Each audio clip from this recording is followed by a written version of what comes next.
மறைந்த பிரபல நடிகையினுடைய வீட்டில் மிகப்பெரிய அளவில் வடிவேல் அவர்கள் கூட அவங்கள இணைத்து பேசுறதுனால ரொம்பவே வேதனைப்பட்டிருக்காங்க. விரதம் இருந்து செத்துட்டா அப்படின்னும் அவங்க சில விஷயங்களை சொல்லியிருக்கிறாங்க. யார் அந்த நடிகைனா சோபனா. என்ன ஆச்சுன்னு வீடியோவில் போய் பார்த்து தெரிஞ்சுக்கலாம். சின்னத்திரை, வெள்ளித்திரை, மேடை நாடகம்னு எல்லாத்துலேயுமே ஜொலித்து வந்த நடிகை சோபனாவினுடைய மரணத்தை பலரும் மிகப்பெரிய அளவில் ஜோடிச்சுட்டாங்க.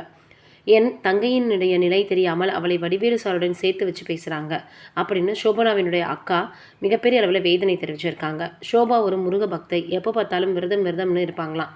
அவங்களுக்கு வயிறில் பிரச்சனை வர ஆரம்பிச்சிடுச்சு. சாப்பிடாம டீ மட்டும் குடிச்சு பித்தமும் அதிகமாகி ரொம்ப உடம்பு முடியாமல் போயிடுச்சு. சோபா வடிவேலு சார் கூட படம் பண்ணும்போதே விவேக் சாரோட நடித்தாங்க. அப்புறம் என்ன ஆச்சுன்னா, இவங்க வடிவேலுவோட நடிக்கிறாங்க, அதனால் இவங்க வடிவேலுவோட ஆளுன்னு சொல்ல ஆரம்பிச்சிட்டாங்க.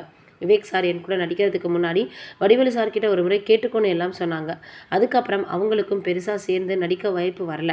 கடைசியில் எம்டன் மகன் சிறுத்தை படம் எல்லாம் பண்ணிட்டு இருக்கும்போது ஷோபாவுக்கு கால்ஷீட் பிரச்சனை வந்துருச்சு. அதனால பெருசாக அவங்களால நடிக்க முடியாமல் போயிடுச்சு. ஒய்ஜி மகேந்திரன் சாரோட ட்ராமாவில் அவங்க நடித்ததுனால தான் இதெல்லாம் அவளால் சரியாக பண்ண முடியலை. இருந்தாலும் அவளோட நடிப்பு திறமையை பார்த்து கமல் சாரும் ரஜினி சாரும் அவளோட ஃபோட்டோ எடுத்துக்கிட்டாங்க. அதெல்லாம் நான் பொக்கிஷமாக வச்சுருக்கேன். அவள் ரொம்ப உடம்பு முடியாமல் இருந்தா. அப்போது அவளை பற்றி என்னென்னவோ எழுதினாங்க. வடிவேலு சாரோட எல்லாம் ஒன்றா வச்சு பேசினாங்க. ஒரு ஆர்டிஸ்ட்னா அப்படி தான் பண்ணுவாங்களா? இதெல்லாம் பார்க்கும்போது ரொம்ப கஷ்டமாக இருந்துச்சு. என் தங்கை இறந்ததற்கு அப்புறம் எங்கே போனாலும் எல்லாரும் கேள்வி கேட்க ஆரம்பிச்சிட்டாங்க. இது அவங்களுக்கு ரொம்ப கஷ்டமாக இருந்தது. அதனால் அவங்க எங்கேயும் போகாமல் வீட்டிலேயே அரெஸ்ட் பண்ணி வச்ச மாதிரி இருந்துட்டாங்களாம்.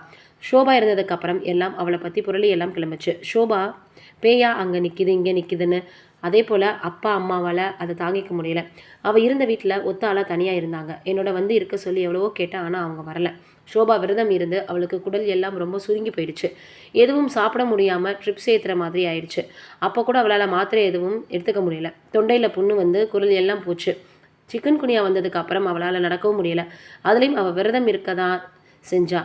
ஏன்னா என் தங்கையினுடைய உடல்நிலை மிகப்பெரிய அளவில் இப்படியெல்லாம் போயிடுச்சேன்னு வருத்தப்பட்டிருக்காங்க அவங்களுடைய அக்கா. மிகப்பெரிய அளவில் அவங்க இப்போ பேசியிருக்கிறது சமூக வலைதளங்களில் வைரலாக பரவி வந்துட்டுருக்கு. நீங்கள் என்ன நினைக்கிறீங்கன்னு கமெண்ட்டில் சொல்லுங்கள்.